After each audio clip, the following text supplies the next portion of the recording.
Ugenda mu White Horse Inn. Yaweereza n'emmotoka njijjukira bulungi. Yali Toyota mugongo gwambwa gye bayitanga mugongo gwambwa. Ndowooza mwe temwagirabako. Enkula ya zino zikamunye naki naye yo bagisalanga bulungi naano okukka. Oba sijje bayitanga Kigaati. Kigaati yali ndala yajja luvannyuma lwa mmotoka eri.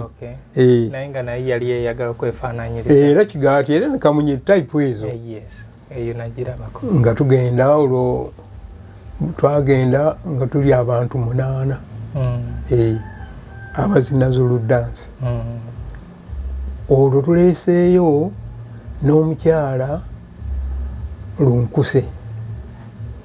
Yali muzinyi w'amazina Maganda n'engoma tuzitaddemu. Kati nga tugenda ne mutowe owa Madiina. Owa Lunkuse nga ye Madiina. Nga tugenda tutuuka waggulu eri. Olwo nno ndaba ne Busega nali simanyiyo. Ndaba oluguudo olwo lwonna. Bwentu olugendo lw'ebukakkata olumanyi. Ndumanyi. Olwo nduyiiza mu Nnyendo. Emmotoka yaffe yawummulako mu Nnyendo ku luno oluva ebukakkata kale oluva ebukakkata. Kaakati twasanga bayaawo ebyennyanja bye tutalabangako na mu nsi muno. Agannyanja aganene empuuta nga tezinnabaawo.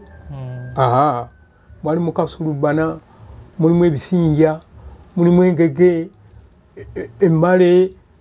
Tugamba bino ebyennyanja bivaawa. Oli gwe twabuuza naga nti ebyo ebyennyanja babijja bukakkata. Ekigambo bukakkata bwe kyanyingira mu mutwe nawulira nga kyakyewunya nnyo. Bukakkata nenkiwandiika mu kitabo kyange. Kwe kujja n'ennyimba oluyimba lw'ebukakkata naye nga sirinnyangayo.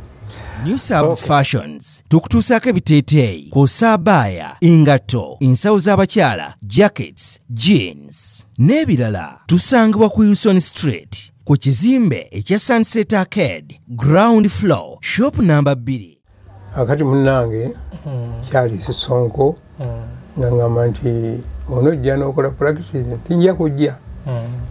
Nambe nagera akaseera nakubaza engambye ezikola practice nga ngendayo. Singana waliwo abawala baali 3 n'abalenzi 3 nga Sonko wakuna mu balenzi. Nsooka ntuula nga mbatunuulira olwo bazina Zulu dance. Mbuuza Sonko amazina ago gaawa. Ti amazina ga South Africa. Amazulu. Zulu dance oyo bamuzinanga batya? Kyetaaga nkuzina embuzinizi. Naye kubanga tiyali w'amaanyi nnyo. Alinga nga bw'okola creative dance endala yonna. Eteri eno yafeyo ey'amazina ga. It was a form of creative dance. Bwegoolese gonna getutwalanga amazina. Kaakati nga nange ntandika kuyigaawo najja nga nenkola practice. Oluvannyuma Sonko n'ansiima. Aga nti oli mulungi. Show gyensooka okukola mu gurupu eyo nagikolera mu Apollo Hotel. Ogimanyi? Yes. Apollo Hotel mwe natandikira nga tusanyusa Abazungu. Era nakola nnyo. Those Apollo Hotel obudde buno tusiye Sheraton. Era then yali bagiyita eno yali Nairo Mansion Serena. Yali Nairo Mansion. Kaakati naleeta amagezi mangi nnyo mu mazina kubanga ewaffe era mu byalo nali muzinyi nakuba ebivuga Madinda biki nendeetamu olugezigezi awo Sonko nanjagala n'olugezigezi lwange. Kaakati munnange awo tusimbuka ne Sonko tutandika tuba tuli awo gavumenti ya Obote. Yes. Amini n'agijjako. Amini bw'agijjako fe twali tukoze gundi twagenda ku radio ku TV Uganda Television UTV ne tukolayo program ey'amazina ago. akati mpozi ono omutakona Jacob yatulaba nagani group eno nteko ginoonya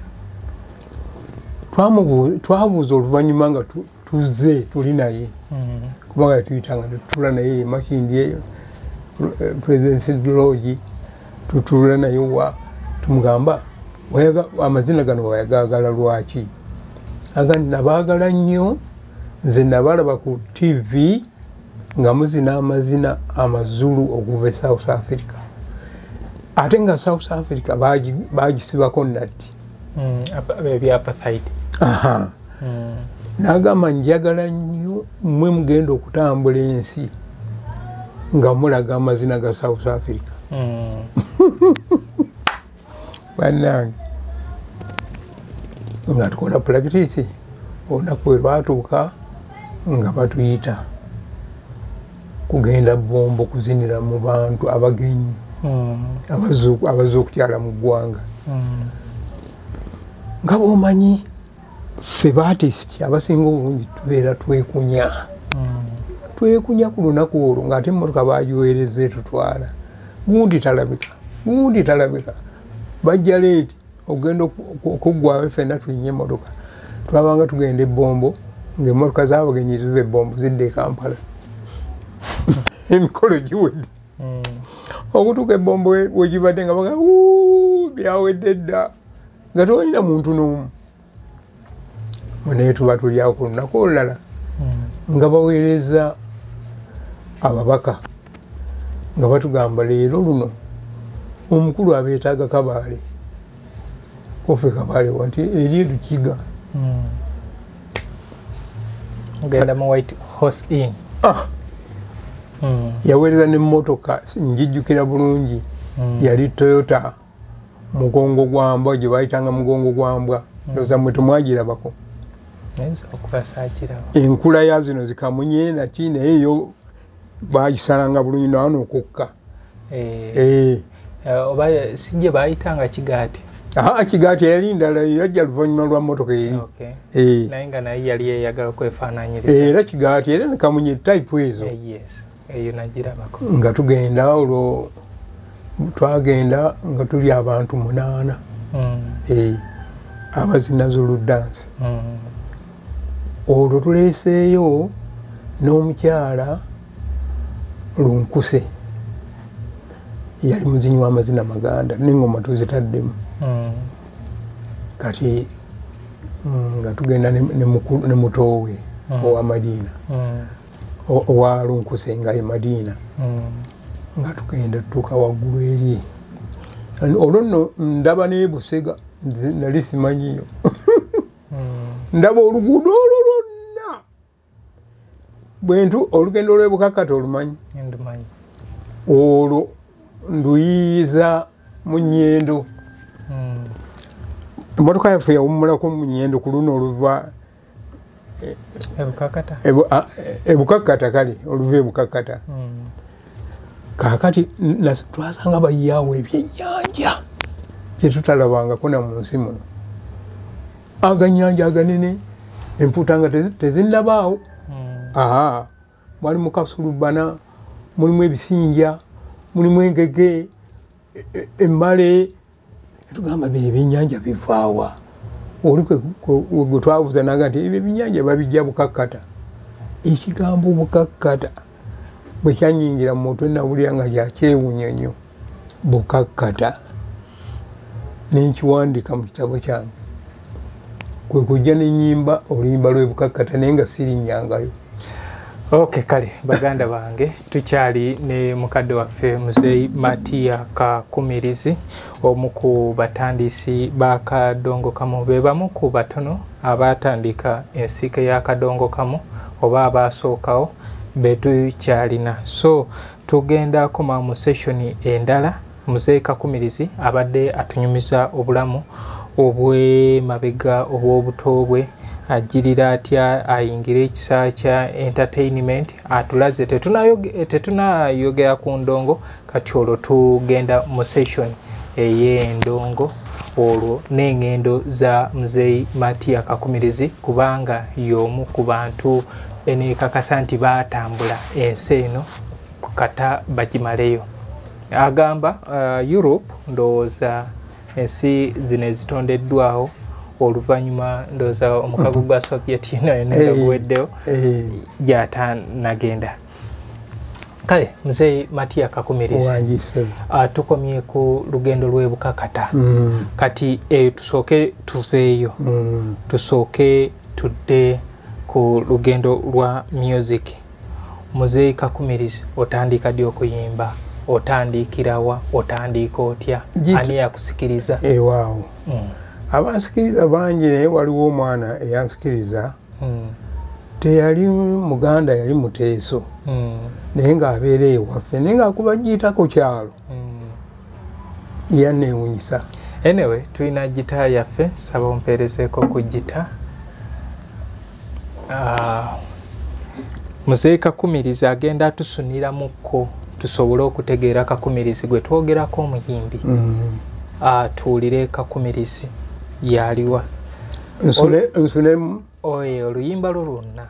Ama's Closet ffe tukyasinza okutuusako ebyambalo eby'omulembe okuva e China omuli zi tops, skirt, office pants, legging n'ebirala bingi. Tusangibwa ku Ham Shopping Grounds, Block D mu room 252 ne 099 okumpi n'ekizimbe ekya Jesco Beauty Center opposite Total Business. Olaba Block D wetandikira kati yambuka amadaala edduuka ly'osookerako ku kkono ly'erya Ama's Closet. Tutunda ekimu ekimu n'okusuubuza. Tukubire ku 070 93 83 16 oba 076 89 82 01. Ama's Closet, where fashion meets you. New Subs Fashions tukutuusaako ebiteeteeyi kw'ossa abaya, engatto, ensawo z'abakyala, jackets, jeans n'ebirala. Tusangibwa ku Wilson Street ku kizimbe ekya Sunset Arcade ground floor shop number 2. Okututuukako va ku Pioneer Mall otambule ngadda ku Arua Park yisa ekizimbe ekya Wilson 1 oyite ku Health Link Pharmacy. Kati awo weekoma yambuka amadaala gakuyingize ku Sunset Arcade awo ng'otutuuseeko. Engoye zaffe tuzijja China, Egypt, Vietnam n'amawanga amalala. Omukyala omwambazi omulungi ayambala naffe. Yino Chikaya College School essomero eryegulidde erinnya mu kusomesa abaana ate ne bayita ssomero lya Dene Boarding mix y'abawala n'abalenzi senior 1 paka senior 6. Balina library, science ko ne computer labs byonna bijjudde. Balina arts ne science subjects, co-curricular activities, ko ne section y'ebyemikono omuli okusiba enviiri, okukanika n'ebirala ebigwa mu kkowe eryo. Omwana n'ava ku ssomero lino ng'ali self contained. Kyewuunyisa ensimbi zaabwe ze zijja mu nsawo ya buli muzadde. Basange Chikaya Bulenga Mitiana Road okumanya ebisingawo noti 757 mukaganya emwemu 57. B is a hotel and bar. Tusangibwa Nsago ku lw'Ennakawuka ku lw'empeereza ennungi tukola essaawa 24. Tulina ebifo ebisulwamu nga biyonjo ebiddaabirizibwa buli kadde, ebyemizannyo ng'okulaga omupiira, okuzannya pool n'ebirala. Ebbaala ejjudde obulungi, emmere ekutuukako mangu, paakingi nnungi ate nga security eri gguluggulo. Okubuukinga n'okumanya ebisingawo kuba ku 070 79 12 04 oba 058 98 77 34. You are not easy when you are not at B is a hotel and bar. Come and experience the ultimate in comfort, entertainment and security with B is a hotel and bar. Nsago Nakauka Road. Plan B Records ye studio yokka ekuwa ekiri ku mulembe. Oyagala ku recordinga luyimba ku Plan B Records. Tu recordinga nyimbe z'ekika kyonna nga raga, reggae, kadongo kamu, afrobeat, band music n'ebika bya music byonna eby'enjawulo. Era tukozesa ba producer abalina obukugu. Kati gwalina essomero, kwaya, naawe omuyimbise kinoomu. Jangu tukolere oluyimba oluli ku mutindo ku miwendo egy'okuteesa. Plan B Records.